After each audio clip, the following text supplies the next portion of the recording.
Bueno, antes de pasar al siguiente tema, y hablando de hype, han salido, esto lo quería haber comentado al principio en breves, pero me olvidé. Han salido titulares en medios de comunicación, habrán visto que si China, el gran radiotelescopio chino, ha observado señales que podrían ser de civilizaciones alienígenas. Entonces quiero decir que tranquilidad, luego lo comentaré un poco, pero tranquilo. De hecho, estoy convencido de que esto es una noticia que dimos aquí en febrero, en el episodio número 359 de Coffee Break. Sí. Así que por si luego, si no van a escuchar el programa hasta el final, que sepan que si tienen interés por esa noticia, en el episodio 359 está contado. O sea, nosotros nos adelantamos a la noticia. O sea, esto que está saliendo ahora ya lo contamos en febrero. Así que tranquilidad. Luego les cuento un poco más sobre esto. Muy bien, gracias por seguir acompañándonos. Como decía antes de la pausa, hemos tenido estos días noticias en los medios de comunicación sobre la posibilidad de que China hubiera detectado una señal de civilizaciones alienígenas. Entonces me gustaría aclarar esto un poco. Esta noticia ha salido de, bueno, primero recordemos que China tiene ahora mismo el mayor radiotelescopio del mundo, que es el FAST. Es un radiotelescopio construido pues, sobre una montaña que tiene 500 metros de diámetro y se parece mucho al que teníamos en Arecibo, que pues hace 2 años lamentablemente fue destruido por un colapso estructural y que, bueno, es un diseño muy similar en el que lo que es el plato del radiotelescopio está fijo y lo que sí se puede mover es el receptor que está colgando, suspendido, más o menos en el centro, y moviendo el receptor lo que se puede hacer es, digamos que apuntar a diferentes partes del cielo, porque el receptor, en vez de ver el centro del plato, ve diferentes, una diferente sección de ese cuenco, y entonces de forma efectiva es como si tuviéramos un radiotelescopio inclinado que puede de esa forma apuntar a diferentes regiones del cielo, ¿no? Entonces, bueno, como digo, es el mayor del mundo y entre los 5 objetivos científicos principales que tenía, uno de ellos es el de hacer un programa de búsqueda de señales de posibles civilizaciones extraterrestres, bueno, SETI de toda la vida, de buscar señales de radio. Entonces, esto es parte de un proyecto que además está haciendo en colaboración con la Universidad de Berkeley, que esta universidad tiene una cierta tradición desde hace bastante tiempo en este tipo de búsquedas, y en particular hay un instrumento que se llama Serendip, que es una versión ya mejorada de un instrumento que viene de los años 90, que había hecho Berkeley, que se había utilizado en Arecibo, y es el instrumento, digamos, el receptor que funciona en modo, lo que se suele llamar en modo comensal, en el cual pues tú vas haciendo tus observaciones para tu objetivo científico que sea, y bueno, digamos que ya que estás observando, esos datos que tú vas obteniendo, pues se van analizando para, como digo, pues buscar en ellos estas señales. O sea, es como quien dice que te sale gratis, ¿no? O sea, ya que estás tomando estos datos, pues déjamelos que los voy a mirar a ver si entre ellos encuentro señales de civilizaciones extraterrestres. Esto ya no es como antes, que uno tenía que sintonizar una frecuencia, ¿no? Antes, cuando se observaba en radio, igual que cuando en casa, no sé, los más veteranos, igual el sector más joven de nuestra audiencia se va a perder un poco ahora, pero cuando teníamos el aparato de radio y querías escuchar una emisora, pues querías escuchar Radio Nacional, pues le dabas a la perillita para seleccionar la frecuencia de Radio Nacional, ¿no?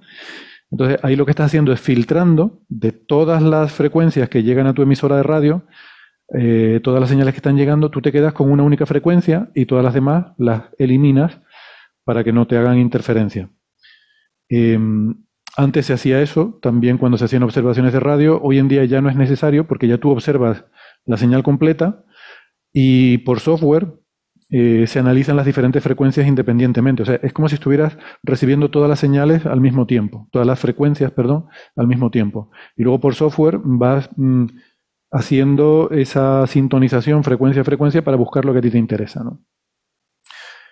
Claro, el mundo está lleno de señales de radio. O sea, tú enciendes un aparato de radio en cualquier parte del mundo y vas a pillar una emisora. Hacíamos la broma con Radio María, pues ya saben que hay este meme de internet de que te puedes ir al rincón más recóndito no sé, el interior de la España profunda, en un sitio alejado de la civilización, y pones la radio y te suena ahí Radio María, ¿no? Está en todas partes. Entonces, bueno, esto pasa un poco, es muy difícil desde la Tierra hacer observaciones de radio que no estén contaminadas. Pues claro, tú piensas que quieres ver una señal de radio que viene de otro planeta en otra estrella. Entonces, al nivel de sensibilidad que tienes, alguien que encienda un teléfono móvil al otro lado del mundo te provoca una señal mayor que la que estás intentando recibir desde el espacio, ¿no? Claro, claro. Claro. O sea que aunque tu radiotelescopio esté apuntando en esa dirección, tiene algo de sensibilidad de todas las demás direcciones, y es súper difícil eliminar esa Claro, contaminación. es algo así como le decís, le gritas por la ventana a la vecina, apague esa aspiradora que quiero escuchar marcianos. Sí, totalmente, ¿no? Es justamente eso. Y ya ha llegado un momento en el que nos hemos rendido con esto de, bueno, si tú intentas hacer tu observatorio en el desierto, muy lejos de todo, pero ya lo que estamos es a un nivel en el que dices, bueno, yo voy a intentar buscar una señal con unas características determinadas en medio de toda esa interferencia que tengo. O sea, ya asumo que voy a tener, y de hecho se reciben miles y miles de señales en cualquiera de estas campañas, de las que tú luego tienes que filtrar. Y lo que se hace es buscar algunas características específicas en esas señales que te identifiquen alguna que es interesante. ¿Cuáles son esas características? Pues, por ejemplo, que sea de banda estrecha, te dice que probablemente sea artificial, porque las señales naturales suelen ser de banda ancha. No, no lo he mencionado todas estas porque supongo que será por sentado, pero existen muchas fuentes naturales de radio, por eso se hace radioastronomía, ¿no? Y además Ángel, con el que hablamos hace poco, es un experto en eso. Por eso se construyen radiotelescopios, ¿no? El Sol emite en radio, las estrellas, las galaxias emiten en radio, las nubes moleculares emiten en radio. O sea que siempre que vemos estos titulares en la prensa de reciben una señal de radio, además suele decir misteriosa, Claro, claro, claro, claro. a ver, tranquilidad. Exacto. Pero es cierto, bueno, hay otro tipo de fenómenos más angostos, pero típicamente uno espera una suerte de ruido térmico, una suerte de gaussiana en la distribución de frecuencias, ¿no? Sí. Eso es. Las fuentes naturales emiten más o menos en todas las frecuencias, ¿no? Tienen una distribución muy amplia de las frecuencias en las que emiten. Mientras que las artificiales, por ejemplo, las que hacemos nosotros, suelen ser de banda estrecha, porque, bueno, tú quieres emitir en una determinada frecuencia de tu emisora y no quieres contaminar todo el espectro, porque entonces el que quiera emitir en otra frecuencia no puede, le estás interfiriendo. Y además por razones de eficiencia energética. Cuesta mucha más energía emitir en muchas frecuencias que en una frecuencia determinada, ¿no? Entonces se busca que la señal sea de banda estrecha, y también las señales que vienen del cielo tienen un rasgo característico que se llama en inglés el drift, que viene dado no por la propia señal en sí, sino por la rotación de la Tierra. Eh, la rotación de la Tierra hace que el cielo tenga una velocidad con respecto a nosotros, y eso hace que una señal que observamos del cielo a lo largo de la noche, desde que empieza la noche hasta que termina la noche, hay un desplazamiento en frecuencias por efecto Doppler hacia frecuencias más bajas. O sea, alejándose, sí, hacia frecuencias más bajas, creo recordar. Entonces se buscan señales también que tengan esa variación, que tengan una cierta deriva, que con el paso del tiempo su frecuencia vaya variando de forma que sea consistente con la rotación de la Tierra. A veces incluso también puede tener que ver con el movimiento del planeta o de la fuente en la cual está, o sea, el movimiento de la fuente que está emitiendo esa señal de radio, ¿no? Entonces todo eso, ese tipo de características se buscan, ¿no? Bueno, entonces es el tipo de cosas que se buscan en estas búsquedas. Y ha pasado alguna vez que se ha encontrado alguna señal que cumple esos requisitos de que es intrigante, se ha analizado. La más interesante hasta ahora es la del proyecto Breakthrough Listen, BLC1, que durante un año se estuvo analizando hasta que se descubrió que era una interferencia de un aparato electrónico en el propio observatorio. Esa es otra, los aparatos electrónicos, aunque no sea un emisor de radio, cualquier aparato electrónico, un ordenador, un teléfono móvil, una calculadora, emite en radio porque tiene un reloj con una que tiene una cierta frecuencia, y eso produce unas vibraciones del campo electromagnético con esa frecuencia que suele ser de cientos o miles de megahercios. Nuestros ordenadores tienen un procesador que funciona típicamente a gigahercios, y eso genera señales de radio de esas frecuencias que son típicamente además de las que estás observando, ¿no? Entonces, un ordenador es una fuente de señales de radio muy potente para estos radiotelescopios. Pero aquella señal, bueno, después de un año de estarla analizando, se descubrió que era interferencia de un aparato electrónico. En febrero, que es lo que les dije que comentamos en este programa, se subió un preprint al servidor de preprints, no al que solemos comentar, que es el Archive, sino uno que se llama Research Square, que es el servidor de preprints de la editorial de Nature. Y en este preprint se hablaba de esa primera búsqueda de SETI del radiotelescopio chino y, bueno, pues se contaba que, en fin, habían analizado una serie de señales y había una que les parecía intrigante, que parecía venir de la dirección general de una de las estrellas que habían observado, que es Kepler 438, que la habían observado porque es una estrella que tiene un planeta tipo terrestre a su alrededor, etcétera, y que les parecía intrigante. Pero claro, eso no quiere decir que la señal venga de ahí. O sea, tengamos en cuenta que el haz, digamos, el elemento de resolución del cual que tienen estos radiotelescopios es del orden de 2 minutos. Depende de la frecuencia, pero es como 2 minutos de arco. En 2 minutos de arco caben un montón de estrellas. Entonces, lo que pasa es que en ese apuntado que estaban apuntando hacia Kepler 438, se recibió esa señal. No quiere decir que venga de Kepler 438. Puede venir de cualquiera de esas estrellas o puede venir de algo que hubiera pasado en ese momento por delante, un avión, un satélite, o, en fin, muchas otras cosas, ¿no? Entonces, esto lo contamos en su momento. Esta señal era intrigante porque era de banda estrecha, tenía un cierto drift, parecía provenir del cielo y ya les he dicho, o sea, tenía pinta de ser artificial. Pero también luego había otra cosa que les llevaba a ellos a pensar que probablemente fuera algún tipo de interferencia, porque la polarización de esa señal, la polarización es simplemente en qué dirección está alineada la vibración del campo electromagnético de la señal que nos viene, la polarización, o sea, este instrumento observan 2 direcciones de polarización perpendicular y una señal pues típicamente puede venir con una orientación de polarización arbitraria, aleatoria, entre esos 2 estados, que la puedes determinar a partir de esa medida. Pues esta señal solo se registraba básicamente en uno de los estados de polarización, lo cual la hace sospechosa de ser algún tipo de problema instrumental, porque si solo aparece en una de las polarizaciones y no en la otra, quiere decir que o bien hay una casualidad cósmica y justamente la señal fue emitida en la dirección en la que tú has puesto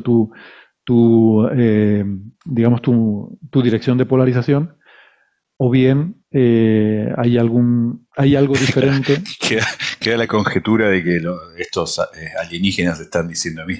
Hace un par de años que estamos mandando señales y siguen pensando que somos un fenómeno natural. Así que mandarle la polarización justo como la tienen los chinos en el aparato, a ver si esta vez se dan cuenta. Para que la vean ellos ahí bien. Claro. Exactamente, pues igual es algo así. Bueno, la cuestión es que esto fue el tema, insisto, lo comentamos en aquel episodio. ¿Qué es lo que ha pasado ahora? Pues que ha salido publicado en lo que es un poco el boletín oficial del Ministerio de Ciencia de China, que es una publicación que se llama Science and Technology Daily, que tiene una versión en inglés. Y en esa publicación, que da un poco las noticias de toda la ciencia china, salió un artículo en el que decían que esa búsqueda había dado lugar a la detección de una señal sospechosa. Y eso inmediatamente, a las pocas horas, lo retiraron. O sea, lo pusieron ahí y luego lo retiraron. No se sabe muy bien por qué. Y además, la Universidad de Berkeley, que es el socio en todo esto, no ha publicado nada, no ha sacado ninguna nota de prensa. Claro, en Internet, cuando tú publicas algo, aunque luego lo quites, eso queda por ahí, porque hay gente que le saca pantallazos. O incluso peor, ¿no? El hecho de quitarlo lo hace como más atractivo a teorías conspirativas. Claro. Entonces, bueno, el artículo está todavía por ahí, se puede consultar, yo lo he estado leyendo, y lo que cuenta es básicamente lo que les acabo de contar y que estaba en aquel preprint y que hablamos en aquel episodio.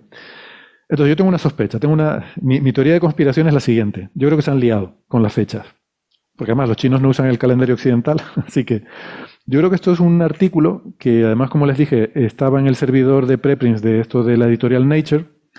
Creo que lo han enviado, es un artículo que han enviado a Nature o alguna de sus revistas, pues Nature Astronomy o Scientific Reports o alguna de estas. Se lo deben haber aceptado y está bajo embargo, ¿no? El embargo, ¿saben qué es esto? Que te dicen, bueno, lo puedes comentar con otros científicos, pero no a la prensa hasta que saquemos un anuncio global cuando salga el artículo oficialmente en la revista, y entonces se hace una nota de prensa simultánea en todo el mundo y todos los periodistas tienen la información a la vez, y así no hay estos problemas de que alguien quiera dar la información antes que los demás y entonces la da mal. Entonces, bueno, a todo el mundo se le cuenta la misma información y a la vez para que se dé correctamente, ¿no? Y se deben haber liado con la fecha y lo sacaron, se equivocaron y le habrán dado en la fecha que no era, y cuando se dieron cuenta, pues lo retiraron, ¿no? Todo apunta a eso, ¿no? Porque el, en el boletín este de noticias del ministerio, por ejemplo, citan declaraciones del autor, que es Tong Jie Chang, que aparece como el autor de correspondencia de este preprint que comentamos. Y ya digo, o sea, cuando lees, digamos, la nota de prensa que dan, pues lo que están contando se parece mucho a lo que salía en este preprint. Así que yo creo que en los próximos días o semanas, pues probablemente en alguna revista de la editorial Nature saldrá este artículo, y entonces pues ya sí saldrá la nota de prensa tanto de la Universidad de Berkeley como la de China, eh, con en tiempo y forma correctos, ¿no? Y sospecho que ha habido un patinazo aquí con las fechas, alguien se equivocó, y no sería la primera vez, por cierto, algún medio alguna vez ha sacado, hombre, ha sido algún medio que tenía la información, no ha sido la fuente, ¿no? La propia fuente de la noticia. La verdad que es un error bastante importante. Pero Claro, si bueno, no respetar un embargo. mm, sí, sí. Bueno, todo esto de los embargos, siempre ya, por acabar de mencionarlo, ya saben que no es tampoco un tema mafioso de que está prohibido que lo hables porque si no te van a pasar cosas malas, sino que es un compromiso que adquieren los periodistas que voluntariamente se quieren someter a esa condición a cambio de que Nature o la revista que sea les envíe con antelación la información para que ellos puedan preparar la noticia, ¿vale? O sea, esto es un acuerdo que suscriben el periodista a cambio de recibir la información antes que el Claro, pero resto eso del digo, no, mundo. no es ilegal, pero no es nada mafioso ni nada raro, pero es una falta ética, ¿no? Digo, Sí. justamente. Si tú eres, a ver, si tú has obtenido la información a través del embargo, claro. Claro, claro. Si un periodista se entera por otra razón, lo que sea, Ah, de alguna obvio, sí, sí. noticia, y Claro. él no ha suscrito, él o ella no ha suscrito, no se ha sometido a ese embargo, pues tú puedes hablar de lo que quieras, claro, evidentemente. Bueno, vale, pues esto es un poco lo de la noticia esta, ¿no? O sea, que yo creo que no tiene mucho más recorrido, y supongo que volveremos a oír hablar de este asunto una tercera vez cuando salga oficialmente la noticia, ¿no?